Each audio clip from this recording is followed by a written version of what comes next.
Boa noite, meus irmãos, minhas irmãs. É uma alegria muito grande estar aqui com vocês para a gente falar sobre o Espiritismo, né?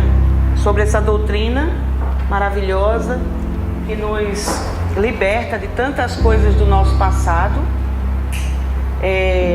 Não só desse passado, dessa existência, porque às vezes a gente também conta de coisas que aconteceram conosco durante a nossa infância, juventude, né, maturidade. Essas coisas muitas vezes nos impedem de sermos felizes, né? Então o Espiritismo é uma doutrina que nos explica a causa das coisas e por isso é tão importante que a gente preste atenção no que os espíritos superiores, né? Nós palestrantes somos meros instrumentos deles, né? E a gente vai, na medida que a gente vai aprendendo também com eles, nós vamos aprendendo não somente a guardar os ensinamentos, mas principalmente também a repassar, né? Vamos fazer a nossa prece. Todo trabalho espírita, ele precisa começar e terminar com uma oração, não é? Vamos orar. Quem quiser fechar os olhos pode fechar, quem quiser manter os olhos abertos, o importante é o seu coração e a sua vibração amorosa. Senhor Jesus, amigo incondicional de todas as nossas horas, estamos aqui reunidos em seu nome, Senhor, e muito agradecidos pela confiança que depositas em nós, em cada irmão seu, na condição de irmão mais velho, enviado especial de Deus, nosso Pai Celestial, guia e modelo da humanidade. Pedimos a sua presença, Senhor, a sua assistência amorosa de sempre, para que possamos nessa noite aprendermos um pouco mais sobre vós e sobre nós mesmos, que estamos ainda na Terra em necessidades especiais também. Que a sua paz e o seu coração amoroso possam nos abrigar, Senhor, nessa noite tão bacana em que escolhemos estar aqui para podermos aprender um pouco mais. Que assim seja, Senhor Jesus, e em nome de Deus, nosso Pai soberanamente justo e soberanamente bom, em nome de todos os bons espíritos que nos secundam, que cuidam de nós, principalmente pelos mentores espirituais desta casa de oração e de trabalho no bem, damos por iniciada a nossa palestra pública desta noite com a temática sobre a vida, Senhor. Que assim seja. Bom, para a gente falar de aborto, a gente tem que falar de vida também, né? Porque o espírito que volta na condição de reencarnante, ele vem cheio de esperanças. Cheio de esperanças de que ele vai conseguir ser forte.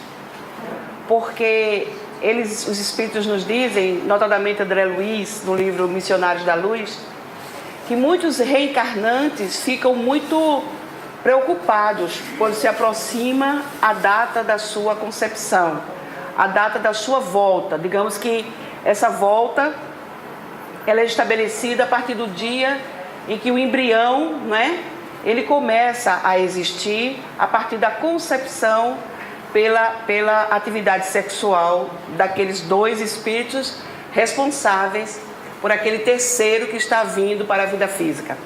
Então muitos desses espíritos, eles ficam um tanto quanto preocupados em errar de novo, em, digamos assim, não serem fortes o suficiente para abraçar e cumprir os compromissos que eles assumem antes da encarnação. É mais fácil, possivelmente, nascer do que morrer. Porque quem está indo, quem está desencarnando, já fez a sua parte. Pelo menos, se não fez tudo o que deveria, pelos compromissos que assumiu, mas pelo menos já fez em parte a sua parte. Porém, quem está vindo vai encontrar tudo de novo, não é? Vai conviver com dificuldades que ele já sabe que vão aparecer, principalmente espíritos que trazem consigo provas muito difíceis. Por exemplo, uma deficiência física. O espírito saber que num determinado momento da sua existência física, um acidente vai acontecer consigo, um episódio muito contundente vai tirar a sua saúde física. Aqui, por exemplo, André Luiz, no livro Missionários da Luz, ele fala de um espírito que sabe que quando estiver numa certa idade, ele vai sofrer do coração, vai ter sérios problemas cardíacos. E isso já o deixa preocupado pelo fato de possivelmente ele não ter a coragem de enfrentar essa doença, porque ele foi um assassino na outra encarnação. Ele atirou no peito de uma pessoa e essa pessoa teve morte fulminante. E como a lei de causa e de efeito, ela nos cobra um ressarcimento, então a região perispiritual desse espírito, que é o nosso corpo astral ou o nosso corpo perispiritual, como Kardec chama, que é o primeiro corpo que Deus nos dá quando Ele nos torna espíritos. Então, esse corpo perispiritual, ele guarda profundas ligações com o corpo físico da gente.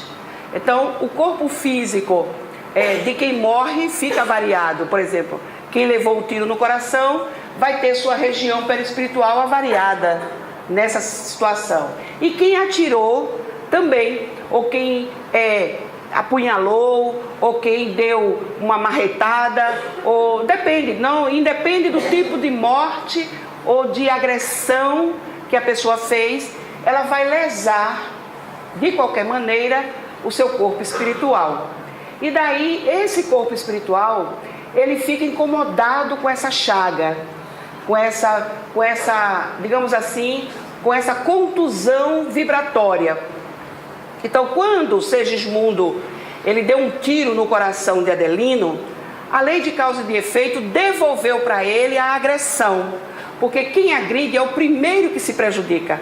A pessoa acredita que quem se prejudicou foi quem ele agrediu. Absolutamente, ele é o primeiro a ser agredido, porque o seu corpo espiritual já guarda aquela contusão, aquele ferimento vibratório, aquela ferida moral. E foi o que aconteceu com Segismundo. Ele ficou avariado nessa região. Por isso que com o corpo espiritual nosso, é ele que modela o corpo físico, ele passa para o veículo físico as suas contusões, as suas mazelas, as suas feridas, e daí Adelino, que foi o prejudicado, guardou profundo ódio e mágoa da pessoa que o matou, e esse que foi o assassino ficou com a cabeça, com o arrependimento, com o remorso, com digamos assim, a angústia de ter feito mal a uma pessoa. Porque não se preocupem de achar que uma pessoa que mata a outra, ela não fica preocupada com isso. Ela pode fingir que não está, por orgulho, por egoísmo, mas no fundo do seu coração, qualquer agressor, ele se sente mal pelo que ele fez com alguém. Porque são as leis divinas que estão dentro das nossas consciências. Por mais cruel que uma pessoa possa parecer, por mais perigosa que uma pessoa possa ser, ela tem as leis de Deus na sua consciência. E um dia ela vai acordar para essa realidade. E aí é quando vem a dor, o remorso, o arrependimento. E é quando o espírito começa então a modificar-se interiormente e pede a Deus perdão e pede ajuda. Foi o que aconteceu com Segismundo. Ele chegou no mundo espiritual, ele queria a mulher daquela pessoa. Como a moça não correspondeu aos seus sentimentos, ele, com ciúme, com raiva, matou o rival, achando que ela, viúva, poderia ficar com ele. Mas ela, quando descobriu que ele era o assassino, ela passou a odiá-lo veementemente. E então ele viu que o que ele fez não tinha dado nenhum resultado. Daí ele volta para a espiritualidade na condição pior possível, Kardec explica isso muito bem num livro chamado Céu e Inferno, na segunda parte, onde ele trata dos diversos casos de espíritos que compareceram às reuniões mediúnicas da Sociedade Parisiense de Estudos Espíritas e que deram seus depoimentos com relação ao que eles sentiram, depois que eles chegaram na espiritualidade. Lá tem diversas psicologias diferenciadas. A psicologia de quem se arrependeu, a psicologia de quem continua com o coração endurecido, a psicologia de quem se suicidou, e assim vamos estudando nos diversos casos os fatos do nosso cotidiano, das pessoas que desencarnam todos os dias, motivadas pelas mais diversas coisas que elas sentem do ponto de vista psicológico, não é? Por isso que nós precisamos estar sempre com a nossa mente sadia, né? O corpo são e a mente também, porque muitas vezes o nosso corpo está sadio, mas mentalmente estamos perturbados. Então é necessário que haja o equilíbrio para que nós possamos realmente ser felizes. Então, André Luiz fala, não é, que é feita uma análise profunda. Inclusive, ele fala de várias tecnologias que nosso lar, que essa colônia espiritual bem próxima da Terra, ela não é uma colônia espiritual superior, nem elevada, ela é uma colônia espiritual mediana, porque ela está mais perto da Terra do que de planos mais elevados. Então, mas claro que os espíritos que estão ali dentro já estão numa condição melhor do que a nossa, que estamos aqui na Terra.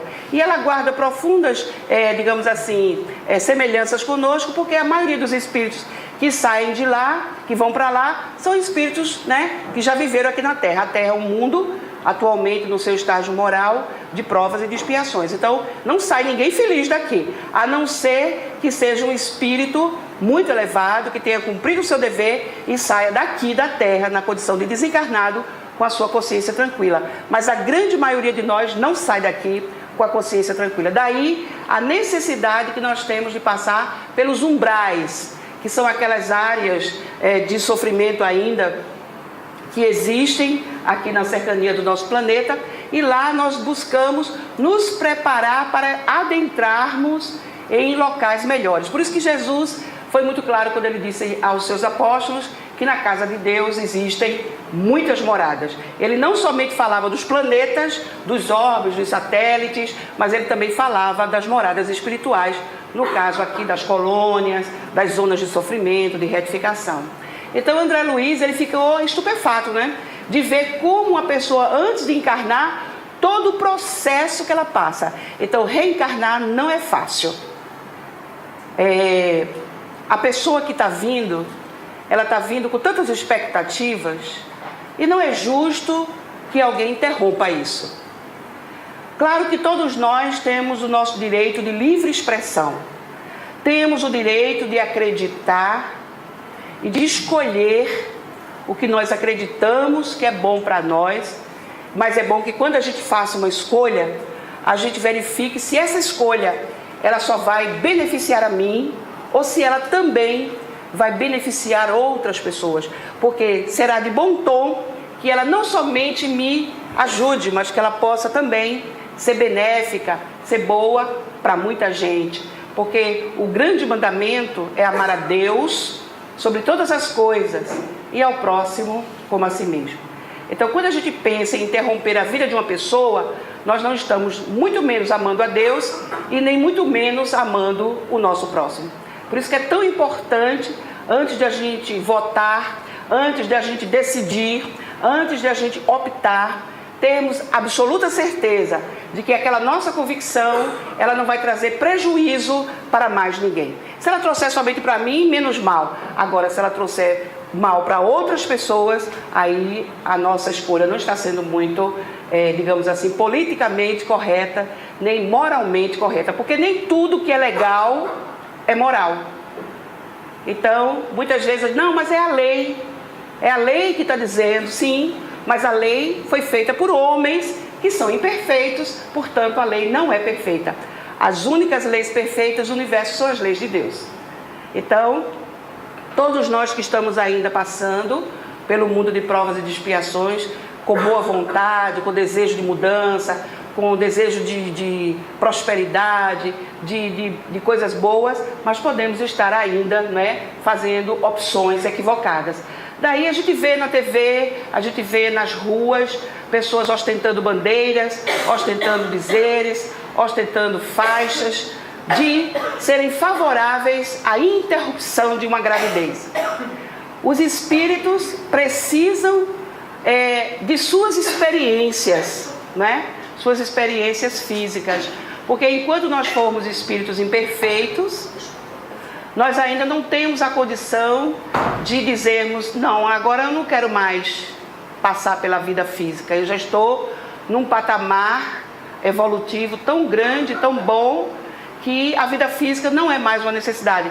Já superei todas as minhas necessidades, todas as minhas dificuldades, todas as minhas ainda fraquezas e também limitações. Então, somente um espírito dessa natureza é que pode prescindir da vida física. Jesus, por exemplo, é esse tipo de espírito. Mas ele optou em viver uma vida física ainda aqui no nosso planeta, porque ele não teria nenhuma obrigação, não teria nenhuma necessidade. Jesus não tinha mais nenhum resgate, não tinha mais nenhum débito com a justiça de Deus, mas mesmo assim ele optou em viver conosco, que somos atrasados, que somos moralmente duvidosos, mas mesmo assim ele veio e teve uma vida física, teve mãe, teve pai, teve uma vida biológica, foi criança, cresceu, ficou jovem, adulto, e aí ele cumpriu todas as etapas da vida física. Ele não é nenhum extraterrestre, imortal nesse sentido, ou ele não é nenhum avatar do ponto de vista de não precisar mais nem nascer e nem morrer na Terra. Veio para cá, tem que nascer e tem que viver a vida física e tem que morrer. Então ele passou por todas essas etapas e provou para a gente que é possível morrer dignamente, sem levar consigo nenhum arrependimento, nenhuma, digamos assim, motivação de ficar triste porque não cumpriu sua missão. Mostrou que realmente a gente pode viver uma vida digna, honesta, aprendeu a profissão do pai dele, né? Quando eles iam viajar, não cobravam nada de ninguém para exorcizar espíritos ou fazer algum tipo de cura, muito pelo contrário, dava de graça o que de graça receberam. Trabalhavam, uns eram pescadores, outros eram isso, outros eram aquilo. Jesus era carpinteiro, então o dinheirinho que ele ganhava como carpinteiro, ele botava no bolso para pagar a sua estalagem, a hospedaria, a alimentação que eles comiam. Não ficavam recebendo esmolas de ninguém, não. Eram pessoas que tinham que dar exemplo, porque Jesus veio como guia e modelo. Então ele não podia ser uma pessoa subversiva, transgressora de nenhum tipo de regra, nenhum tipo de moral. Então, André Luiz conta que todo um mapa, né, inclusive, é mostrado. Ele fala até de data show lá na espiritualidade, né, desse instrumento. Ele fala de um instrumento que projeta na parede imagens. Ele estava falando do data show ou do retroprojetor, qualquer que seja, porque ele estava falando na década de 40, né? No livro Nosso Lar é da década de 40. Então, ele diz que lá naquele mapa estão colocados os órgãos femininos, os órgãos feminino e masculino, os órgãos também, coração, baço, rim, tudo o que a pessoa vai, digamos assim, o veículo físico que aquela pessoa reencarnante vai ostentar. E no caso do Segismundo, havia ali na perna, aliás, do Segismundo não, um outro caso, que André Luiz também fala no livro, que é o caso do Manassés, salvo me engano.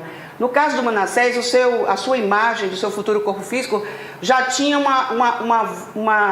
um defeito numa perna. Então, esse Manassés, ele já nasceria deficiente físico. E a prova dele seria o quê? Seria a resignação e a coragem de enfrentar a sua deficiência e ser uma pessoa, ter uma vida normal. Porque hoje, na Terra, a gente faz todo o possível para que uma pessoa que tem algum tipo de deficiência, ela possa ser incluída. Existe a tal famosa inclusão social. Por quê? Porque as pessoas que têm defeito, elas são vistas com outros olhos. Na maioria dos casos, pessoas que são inaptas a qualquer tipo de atividade, e eles têm demonstrado, os espíritos que vêm nessa condição, espíritos muito corajosos, eles têm demonstrado que eles podem ter uma vida natural como qualquer pessoa, e às vezes fazendo mais coisas que uma pessoa que dita normal não faz. Eu, por exemplo, não sei correr de bicicleta.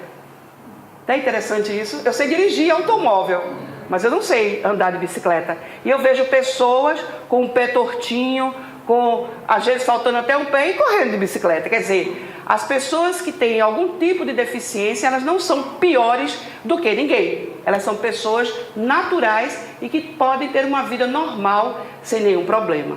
Então, no caso do abortamento, vai por água abaixo toda essa programação, não é? Existe, André Luiz fez um estágio, inclusive, no departamento de reencarnação. E ele vai falando para a gente dessas coisas muito interessantes. Então, quando existe a interrupção da gravidez sem nenhuma justificativa plausível, aí sim existe o crime propriamente dito do ponto de vista moral.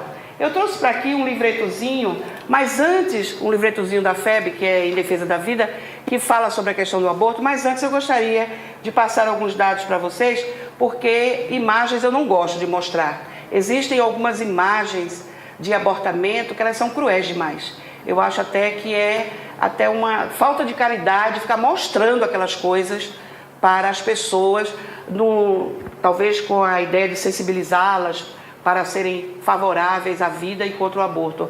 Mas é melhor que a gente não veja determinadas coisas, inclusive isso é bom para a nossa psicosfera mental, não é? Por isso que quando o médium vai para a reunião mediúnica, é dito a ele como orientação que ele evite assistir filmes de violência, ficar lendo jornais nas páginas policiais, vendo esses telejornais que se espremer sai sangue, essas coisas, para evitar que o médium, durante a reunião mediúnica, ele não prejudique e atraia ainda mais e recrudesça ainda mais os processos daqueles que vêm para a reunião mediúnica, no sentido de serem tratados e não de serem torturados com imagens, com lembranças negativas de tudo que eles já tiveram. Então a gente tem que ter muito cuidado, determinadas atividades que a gente vai fazer, evitar essas coisas para o nosso próprio bem. Então eu vou só dizer os números, porque os números eles realmente nos dão uma noção de como nós ainda na Terra somos indiferentes à vida, né? Muito embora a nossa Constituição Federal de 1988, ela diga que é um direito fundamental para todo e qualquer brasileiro. Estou falando só do Brasil, não estou nem falando dos outros países, porque grande parte dos países são favoráveis ao aborto. Eu estou falando do Brasil, que é contrário, mas a gente sabe que por debaixo dos panos, não é? Lamentavelmente as coisas acontecem. Então, por exemplo, no Brasil, 177.464 curetagens pós-abortamento foram feitas no ano de 2017. Ou seja, 177.464 espíritos tiveram suas vidas interrompidas, as suas reencarnações interrompidas. 13.046 procedimentos por AMIU, que é o esvaziamento do útero por aspiração manual intrauterina. É um processo devastador para o espírito, porque o espírito, ele está jungido à sua mãe. Ele não está dentro da barriga dela. Quem está dentro da barriga dela é o seu corpo físico, aquele corpo que ele vai ostentar na sua encarnação. Então, a partir do momento que acontece a decisão da reencarnação, esses espíritos já começam a ficar muito juntos, pais e filhos. Então, como a mãe é quem ostenta a gravidez, o espírito fica muito mais jungido à mãe. Então, o perispírito do filho é, digamos assim, aproximado do perispírito da mãe.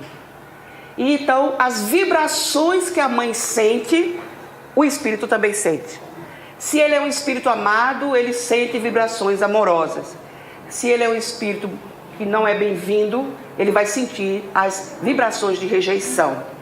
E ele sabe o perigo que ele pode estar correndo. Nesse caso, quando há a intenção do abortamento, esse espírito sofre sobremaneira. Ele já pressente o perigo, ele sabe que uma coisa muito ruim vai acontecer. E isso já gera nesse espírito muita perturbação. Se acontecer desse abortamento falhar, essa criança pode já nascer com problemas de perturbações mentais muito graves, problemas neurológicos muito graves. Então vejam, é muita responsabilidade para uma pessoa que fica grávida e depois resolve não ficar mais. Então, essa fonte foi do DataSUS, que é o Departamento de Informática do SUS, né? E diz que, somando aqui os 177 mil casos de curetagens, mais os 13.046 procedimentos por esvaziamento do útero por aspiração manual intrauterina, juntas formam 190.510 procedimentos abortivos. Isso é a população de uma cidade, né? De uma cidade do interior, uma cidade próspera. Então vejam, quantos espíritos aí deixaram de, como nós que estamos aqui agora, de terem a oportunidade de seguirem adiante, de estarem junto às pessoas que amam, ou estarem junto das pessoas que eles gostariam que os amassem e que eles também gostariam de amar, porque as nossas idas e vindas, a nossa encarnação e a nossa desencarnação, ela não é nada mais, nada menos do que viagens que nós fazemos com o intuito de nos aproximarmos cada vez mais de outros espíritos. Não, a gente não vem para aqui para ser isso ou aquilo, para ficar rico ou pobre, para isso. A única coisa que faz a motivação que nos faz vir para a vida física é abraçar alguém ou tentar se aproximar de alguém, porque nós somos imortais. O espírito sabe que as coisas materiais, elas são vulneráveis, elas são passageiras, elas são efêmeras. O que é sólido que há entre nós não são as questões materiais, são as questões espirituais. Então, quando a gente deixa que a gente interrompe a vida de alguém, nós estamos atrapalhando o processo de apaziguamento, de pacificação de pessoas, de várias pessoas. Então, o nosso governo federal, ele não dispõe muito de informações sobre os abortos ilegais no Brasil. Então, qualquer número que a gente possa ver aqui, ele pode ser um número fictício, porque como aqui no Brasil é proibido o aborto, então os dados não são contabilizados, principalmente os dados ilegais. Daí fica difícil para um estudante, para um pesquisador, para um religioso, para qualquer que seja, dar uma informação correta. São suposições, já que o nosso próprio sistema, ele é falho nesse sentido do registro, né? Então, oi, querida. Queria te fazer uma pergunta. Agora, essas curetagens que é feita através do SUS é de mulheres que abortaram de forma clandestina, não é isso? Ele está falando aqui de clandestinidade. Sim. Quer dizer, são suposições porque não tem o dado, não é? Mas assim, uma médica, ela teve esse trabalho de tentar levantar esses dados e andou em vários hospitais e foi assim que ela chegou a esses números, né? Mas vejam bem, só existem 3 condições para que uma mulher ela faça abortamento, e sem esquecer que o abortamento é a 4ª maior taxa de mortalidade materna. Existe a mortalidade por doenças, as mais diversas, mas existe essa grande percentagem de mulheres que morrem porque essas curetagens muitas vezes são mal feitas e geram vários desarranjos, como hemorragia, como outras coisas, como até câncer e outras doenças que possam provocar a morte dessa mulher, né? Então, só existem 3 coisas que realmente, 3 situações no Brasil, estamos falando do Brasil, que as mulheres possam abortar. A primeira é quando a sua gravidez é de risco e a vida dela está em risco. Então, é preferível que a mãe seja poupada, ou seja, vão fazer todos os esforços para salvar a vida da mãe e o bebê vai ser, portanto, abortado. No caso, nós espíritas, também, os espíritos superiores também dizem que é a única coisa que realmente pode haver atenuantes com relação ao abortamento, é quando realmente a mulher ela corre risco. É preferível que quem já está vivendo continue e quem ainda não começou, volte.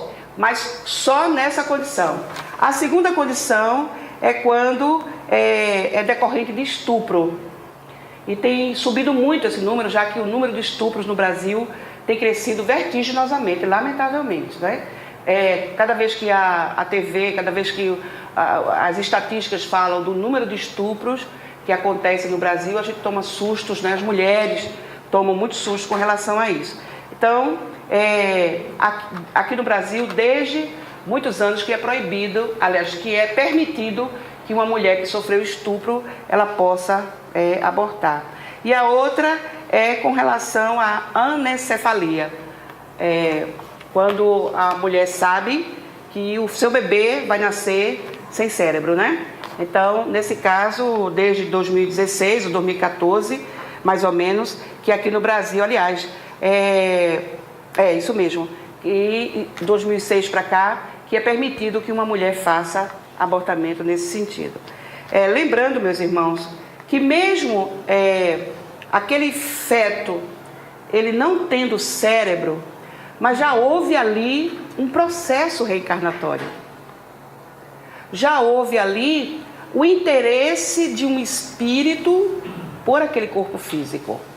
Quem não tem cérebro é o corpo, o espírito tem.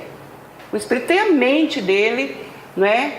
Em dia, ele sabe que mesmo que ele viva 2 dias, 3 dias, já que o corpo não tem cérebro, mas o espírito sabe que aqueles 2 meses, 2 dias que ele possa sobreviver, vão ser muito importantes para algum resgate que ele precise fazer.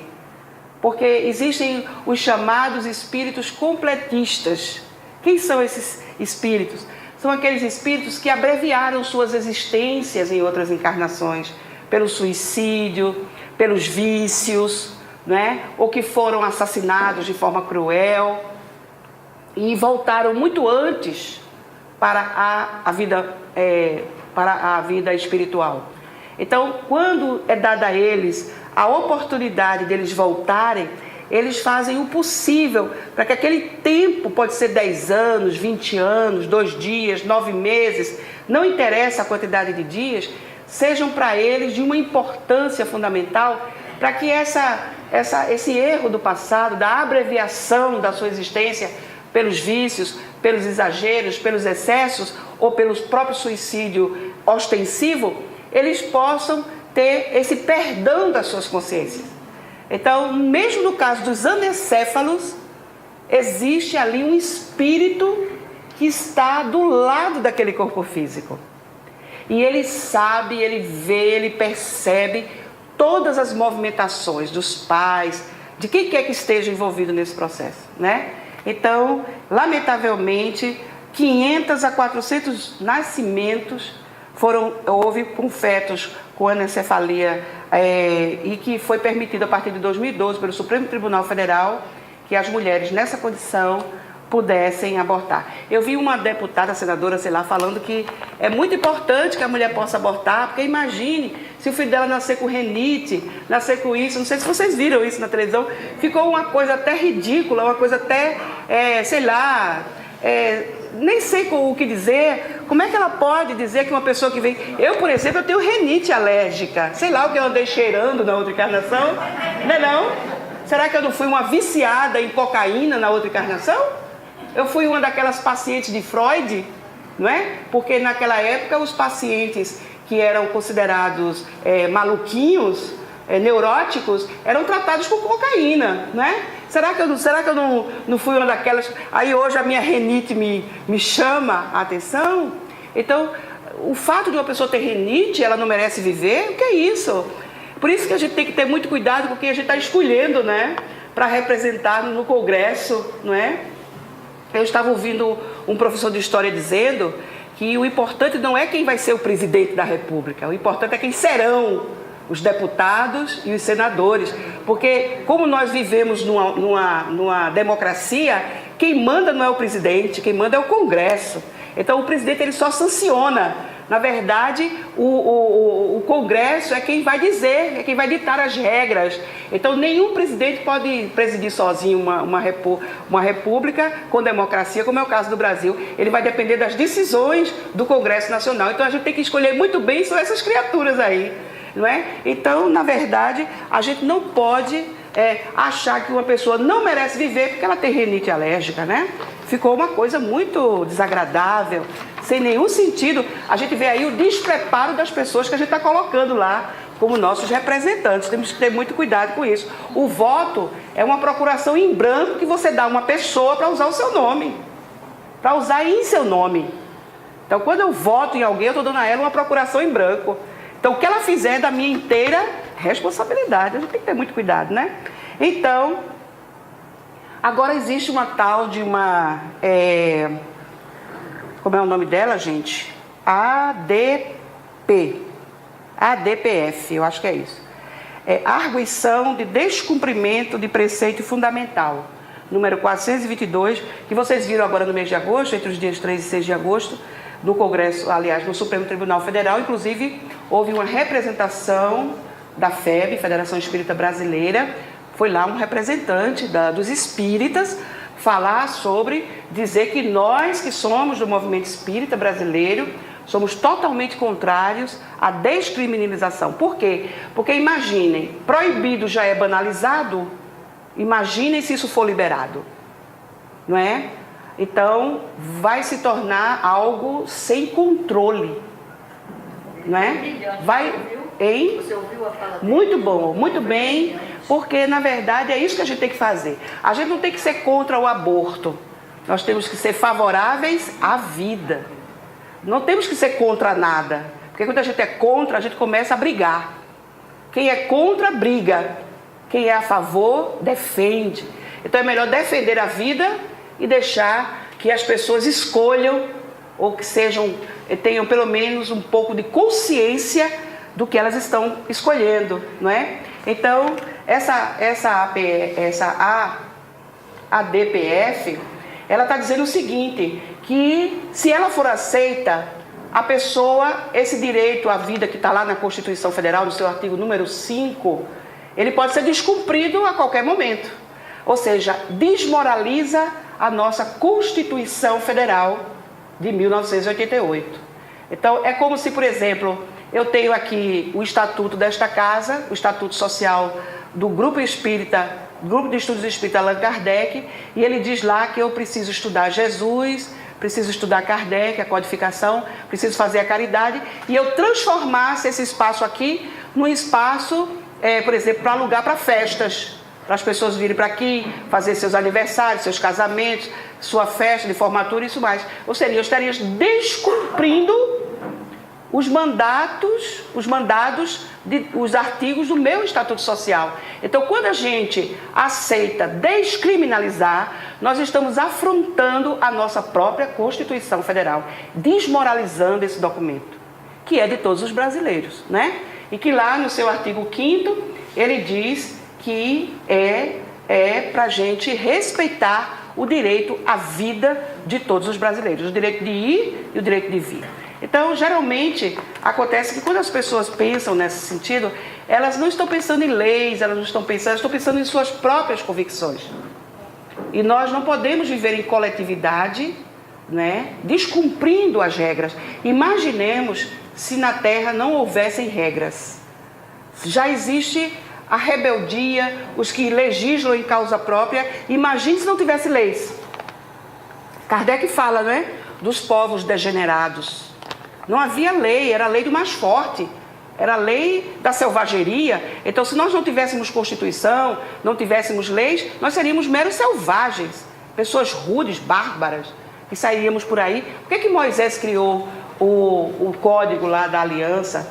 Porque o povo era muito ruim, entrava na casa do outro, roubava as coisas deles, levava os bichos, às vezes até se aproveitavam das filhas e das mulheres desses homens. Então Moisés teve que ser duro, porque ainda é uma característica da raça humana a insubordinação, a selvageria. Então, se nós não fôssemos regidos por leis, nós seríamos um povo bárbaro, faríamos o que quiséssemos. Não precisaria nem existir polícia, nós mesmos faríamos justiças com as nossas próprias mãos. Vocês viram agora, né? Eu fico pensando, meu Deus do céu, o que é que vai acontecer com essas criaturas? Porque pessoas mataram um homem de pancada lá na história aqui dos venezuelanos. Todas essas pessoas que participaram desse crime, elas se envolveram na lei de causa e de efeito e, lamentavelmente, elas vão ter que reparar isso aí. Então, nós precisamos de regras, nós precisamos de leis. Enquanto o nosso mundo for um mundo de provas e de expiações, onde existem aqueles que querem predominar sobre os outros, impor sua vontade sobre os outros, nós precisamos de leis, sim. Então é importante que a gente use. E tem lá o 5º mandamento, né? Que está lá nos 10 mandamentos. O 5º mandamento é exatamente esse, não matarás. Claro, aí é uma questão mais moral, né? Mas as leis também não são. Então, se na lei tem que a pessoa tem direito à vida, vamos respeitá-la.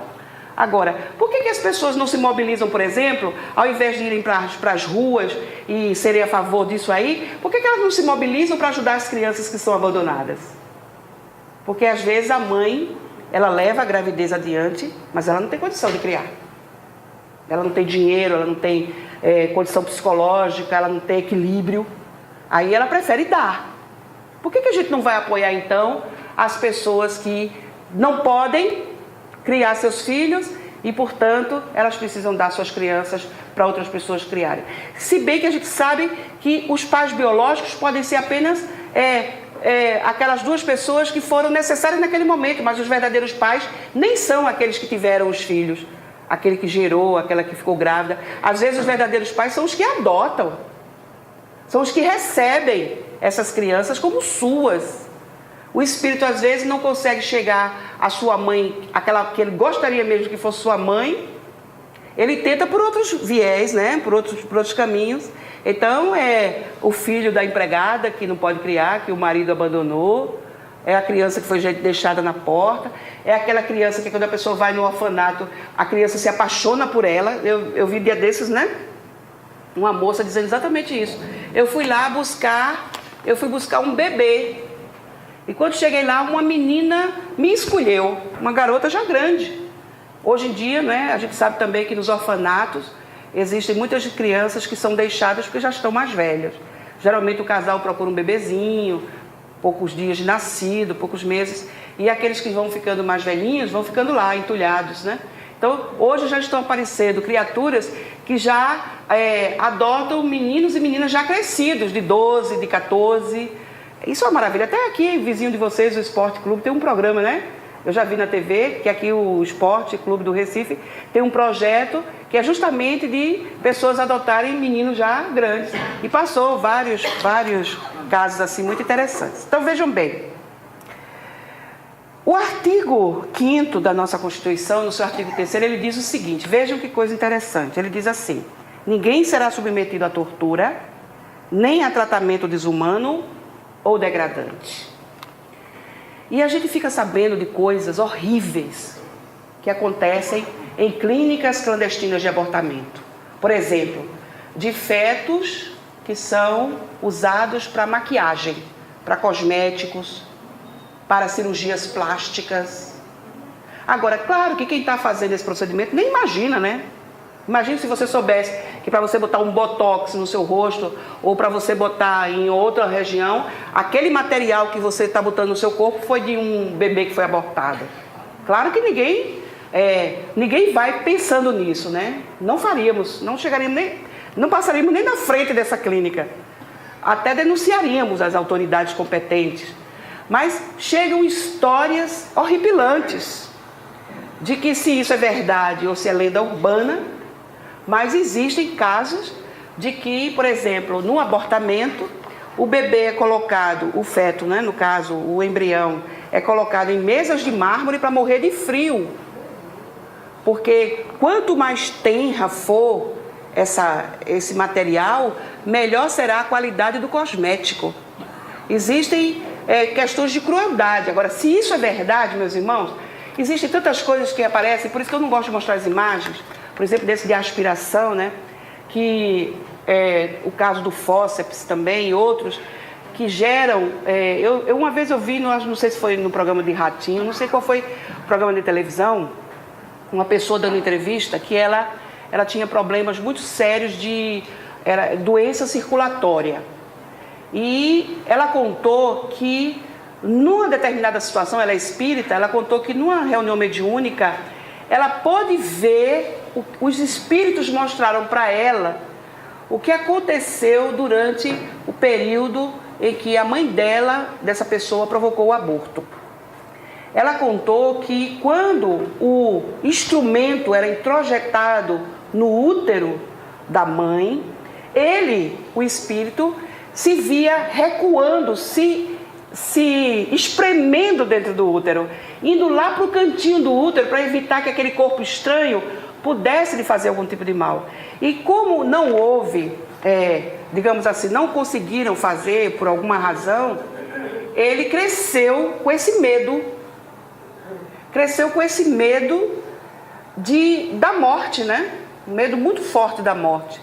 Então isso repercutiu na sua corrente sanguínea. André Luiz diz o seguinte, que muitas vezes os nossos pensamentos, as nossas vibrações, elas envenenam os nossos genes. Então, por exemplo, se um homem ele está revoltadíssimo com alguma situação e ele vai ter relação sexual com uma moça, com uma mulher, ele mata esse sêmen, ele envenena esse sêmen, daí não acontece a gravidez. E se for a mulher, ela pode ficar estéril, inclusive. Então veja como é importante a questão das nossas vibrações, de como nós estamos mentalmente diante das nossas responsabilidades, quer seja no campo sexual, quer seja no campo amoroso, quer seja no campo social, aonde nós estejamos inseridos. Como é importante a nossa sanidade, o nosso equilíbrio emocional, porque isso interfere no nosso corpo físico. Claro, o corpo espiritual não é ele que modela o corpo físico, então tudo que o espírito sente, ele passa para o seu corpo espiritual, que por sua vez passa para o corpo físico. São as chamadas doenças psicossomáticas, e que os médicos têm cada dia mais dito que nós estamos fabricando as nossas doenças. Que eles têm mandado, se vocês observarem, a própria Organização Mundial da Saúde, a partir de 1998, ela inseriu no seu rol de requisitos para uma saúde integral a saúde espiritual. Muitas pessoas chegam nas casas espíritas dizendo que foi o médico delas que mandou elas lá. Vá lá no centro, toma um passe. Existe um médico lá em São Paulo, eu não me esqueci agora o nome dele, é do Hospital Albert Einstein, que ele diz o seguinte: quando ele está com um paciente muito doente, ele pergunta: qual é a sua religião? Aí a pessoa diz: eu sou católico. Vá mais à missa, viu? Comungue mais. Aí você é o que? Eu sou judeu. Vá mais à sinagoga. Se você é budista, faça mais meditação. É espírita, faça mais caridade. Porque eles têm notado que a maior parte das nossas doenças, elas são assim. Nós somatizamos nos nossos corpos as nossas doenças. Aí elas se transformam nas mais diversas doenças que a gente possa ter. As mais comuns: pressão alta, hipertensão, diabetes, né? A diabetes é uma doença do espírito. Você encher o seu sangue de açúcar, você envenenar o seu sangue com açúcar, fazer com que seu pâncreas seja insuficiente para fabricar a insulina, para que ela possa equilibrar o açúcar no seu sangue, alguma coisa errada está acontecendo com essa criatura. Algum tipo de emoção desequilibrante. Por isso que nós cada dia mais temos que nos, digamos assim, ver essa questão mesmo que o Espiritismo vem nos chamando a atenção, de como é importante que o espírito esteja bem, para que o seu corpo também esteja bem, né? Já que as doenças têm as causas emocionais mais graves. Então vejam bem, aqui, sim, uma coisa boa, né? Uma coisa boa, dentro desse cenário, porque eu não queria encher suas cabecinhas com nada de ruim, mas nesse cenário aí meio duvidoso, que é o cenário brasileiro com relação a essa APF 492, existe o Estatuto do Nascituro, que tem aqui, esse projeto ele foi recentemente, teve um parecer favorável. Por quê? Porque ele garante que esse bebê já terá direito à vida desde a sua concepção. Porque o que essa arguição quer? Ela quer que até a 12ª semana, uma mulher possa abortar, né? Até a 12ª semana. Esse estatuto, ele derruba essa condição, porque a partir do momento que houve a concepção e que já está constatada a gravidez, aquele bebê, ele tem direito à vida.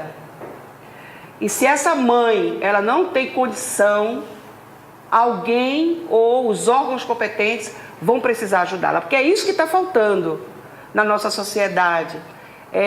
São pessoas que possam ajudar mães que querem ter os seus bebês, mas não podem criar. Há aquelas que não querem porque vai defeituar o corpo, ela é muito bonita, toda arrumadinha e com a barriguinha, depois ela não vai saber como ficar do mesmo jeito como era antes. vai demorar muito, então às vezes é por vaidade, às vezes é por mero egoísmo de não ter compromisso, de não querer ter compromissos. Então, como ajudar essas pessoas, já que aconteceu, né, e a gente tem visto hoje um crescimento muito grande de gravidez, principalmente com pessoas muito jovens, né, pelo ficar, pelo apenas ser namorante, não querer compromissos.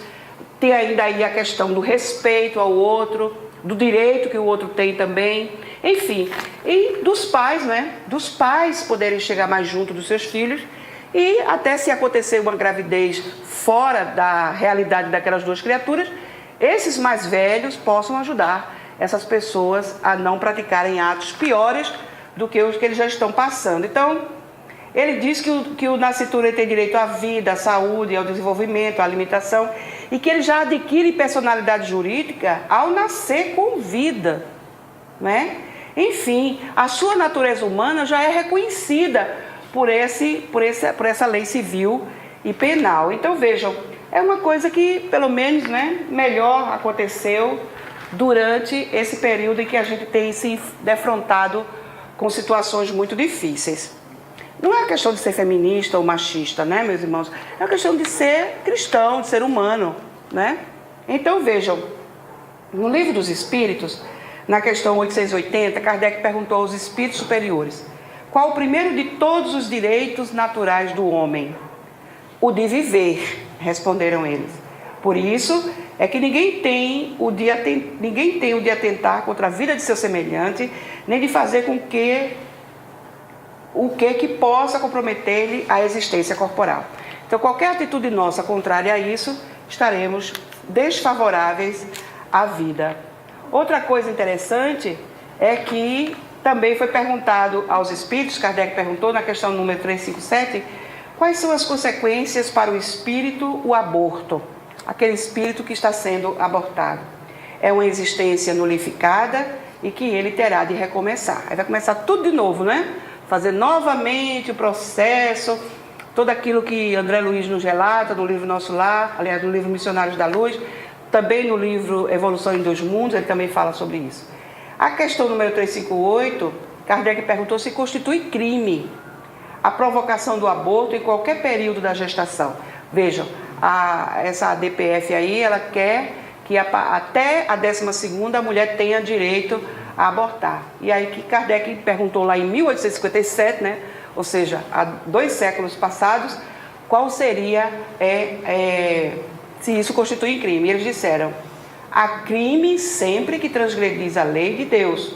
Uma mãe, ou quem quer que seja, cometerá crime sempre que tirar a vida a uma criança antes do seu nascimento. Por isso que impede uma alma de passar pelas provas a que serviria de instrumento o corpo que estava se formando. Então, nosso corpo, para começar, ele nem é nosso. Essa coisa de dizer o corpo é meu, faço dele o que eu quiser, é uma falácia. O corpo nem meu é, porque quando eu desencarnar eu não vou levar ele comigo, né? Ele vai ficar aqui. Já começa por aí a falácia. Então, se o corpo não é meu, eu não posso fazer dele o que eu quiser. Então, a questão número 359. Dado o caso que o nascimento da criança pusesse em perigo a mãe dela, haverá crime de sacrificar-se a primeira para salvar a segunda? É o que a gente já viu. Nesses casos, é passível, sem que nisso seja configurada um crime, ou uma maldade, ou um crime hediondo, né? Preferível é se sacrifique o ser que ainda não existe, a sacrificar-se o que já existe. Está lá no Livro dos Espíritos.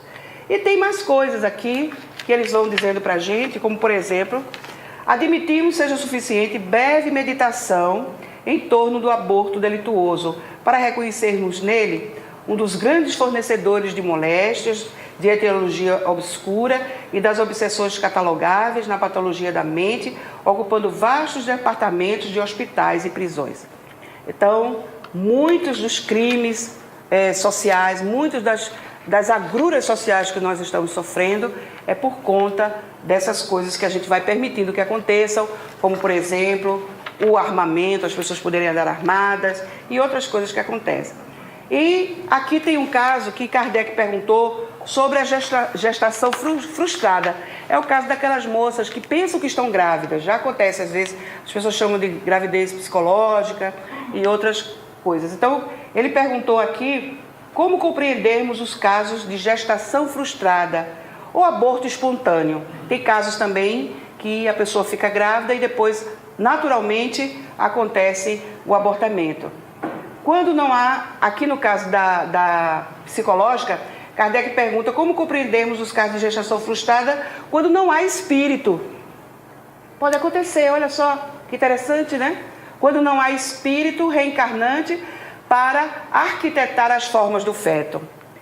Ele diz assim: em todos os casos em que há formação fetal, sem que haja a presença de entidade reencarnante, o fenômeno obedece aos modos mentais maternos.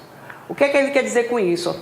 Que a mãe, o instinto maternal, ele também tem uma força muito grande sobre essa questão de até se formar um embrião que não vai haver um espírito que vá usar aquele embrião. Quando a gente está lá no mundo espiritual, existem os espíritos que cuidam da nossa encarnação. Nós, os interessados, dizemos: olha, eu quero passar por essas e por essas provas. Eu escolho, eu faço o meu destino. Meu destino vai ser esse: passar por essas provas, passar por essa profissão, ter filhos, casar ou ficar solteiro, ou sei lá, qualquer coisa. A gente vai fazendo esse planejamento. E existem espíritos que ficam nos ajudando nisso. Isso no caso de espíritos que já têm uma certa condição de escolha, porque há irmãos nossos que estão numa situação espiritual tão difícil que eles não têm poder de decisão. Então, quando isso acontece, os espíritos ajudam essa criatura, são chamados de intercessores, eles intercedem por nós. Então, são eles que nos ajudam nas provas e nas expiações. Coisa interessante, né? Então, até o espermatozoide que vai fecundar é escolhido por esses espíritos. Eles injetam nele energia suficiente para que esse espermatozoide ele ganhe aquela corrida vertiginosa que os espermatozoides fazem na hora da fecundação. Então é aquele espermatozoide Y que foi escolhido e ele vai ter as condições fisiológicas necessárias para a formação do futuro corpo daquela pessoa que vai ter essa ou aquelas características. É um processo complexo. Então, eles dizem que é preciso que a gente tenha essas informações para a gente poder decidir melhor, não é? Sobre essas questões do aborto delituoso, do aborto terapêutico, do aborto, sei lá, espontâneo, que a gente possa ter essas informações para a gente poder decidir melhor sobre o que nós achamos. Então, meus irmãos, eu acredito que foi só isso. Não sei se tem mais alguma coisa aqui que eu tenha anotado. Alguma pergunta?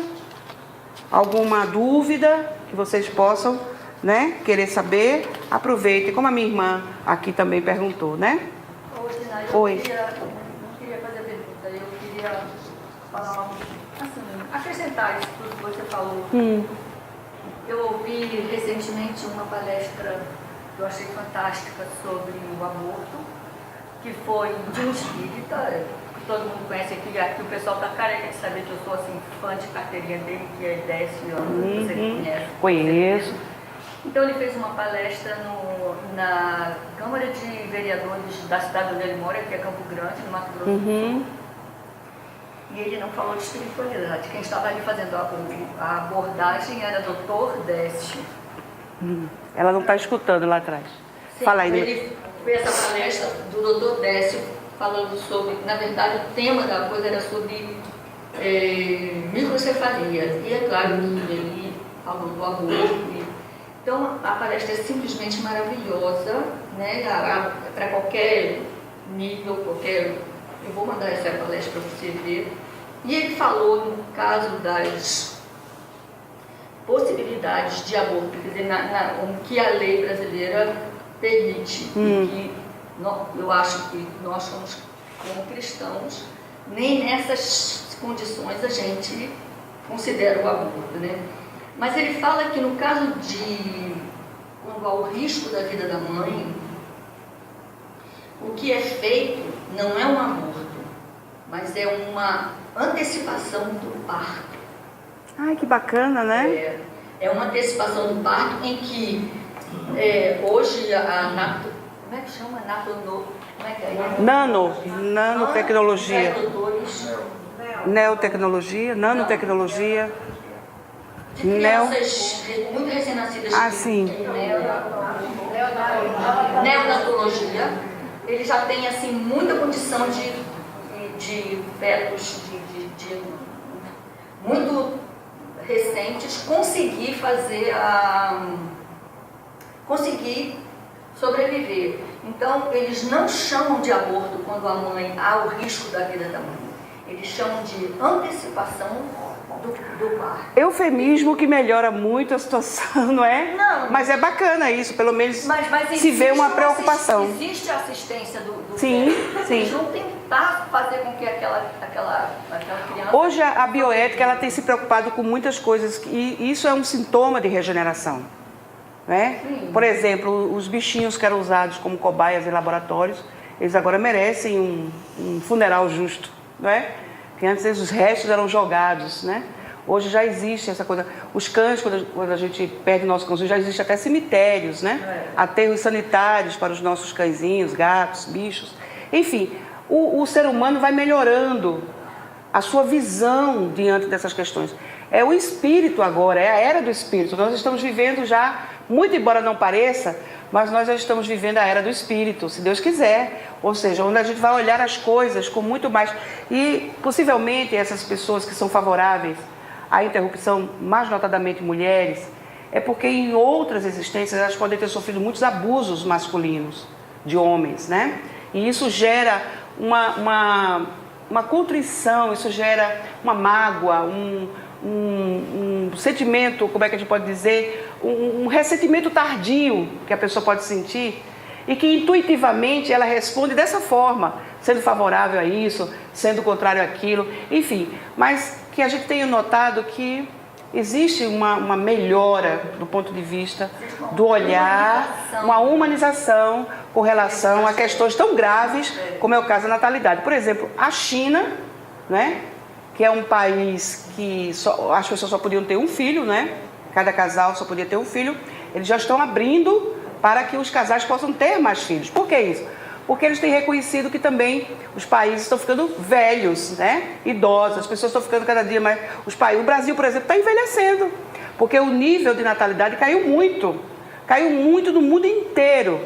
Quantos e quantos casais não querem mais ter filhos? Eu vi na revista Veja uma reportagem, vários artistas de televisão, até conhecidos que nós admiramos, dizendo que preferem criar cachorro, preferem criar gato do que ter um filho.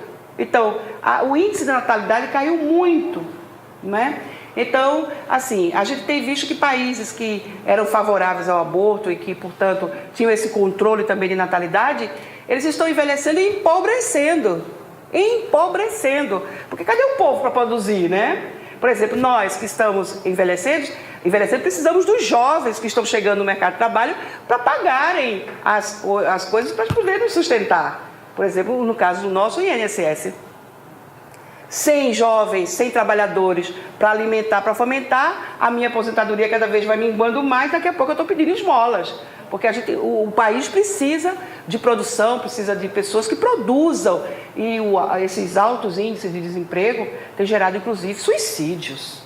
Então, são coisas que a gente precisa colocar o nosso olhar com carinho, pedir a Deus ajuda, pedir aos céus que nos ajudem, já que os homens estão meio que atabalhoados em questões sociais muito graves, notadamente da questão da natalidade.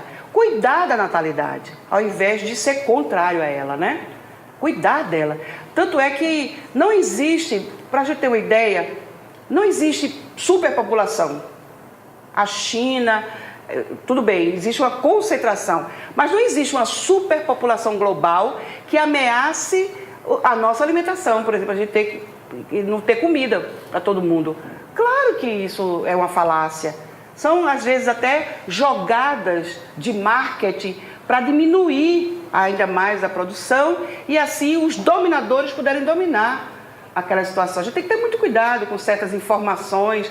E são países que estão empobrecendo, porque como não nasce muita gente, não tem quem produza. Aí tem que, por exemplo, o Catar, né, dizem que é o país mais rico do planeta. O Catar, ele tem a sua mão de obra mais estrangeira, porque dos próprios nativos do Catar não existe pessoas suficientes para produzirem para os próprios habitantes do país. Então são pessoas que vão de várias e várias regiões do planeta para serem babás, empregados domésticos, pedreiros, carpinteiros, porque eles não têm pessoas suficientes para fazer isso. E é o país mais rico do mundo. Existe um índice muito alto de depressão entre jovens, porque eles têm tanta opção de emprego que eles não ficam sem saber qual que eles querem. Enquanto que o jovem brasileiro fica doidinho para saber se ele vai ter um lugar para trabalhar, o jovem do Catar tem N empresas para ele escolher qual que ele fica doidinho, eu escolho essa ou aquela. Ou seja, países que existe o que está realmente acontecendo é o descontrole. Mas existe comida para todo mundo. Todo espírito já nasce com seu prato de comida garantido. A pobreza é prevista pelo espírito? Ele quer passar pela pobreza? Quer. Mas pela miséria, não. A miséria é que é danosa, porque ela é provocada. A pobreza é escolhida. A pobreza e a riqueza são duas provas que o espírito escolhe. E a riqueza é ainda mais difícil do que a pobreza. Agora, a miséria não. A miséria, lamentavelmente, ela é resultante do orgulho, do egoísmo, da ganância de muitas pessoas. Então, o que precisa é o ser humano humanizar-se, né? E, graças a Deus, isso vai acontecer porque nós estamos já nessa passagem da era para a era de regeneração, se Deus quiser. Muito obrigada, minha gente. Você quer falar?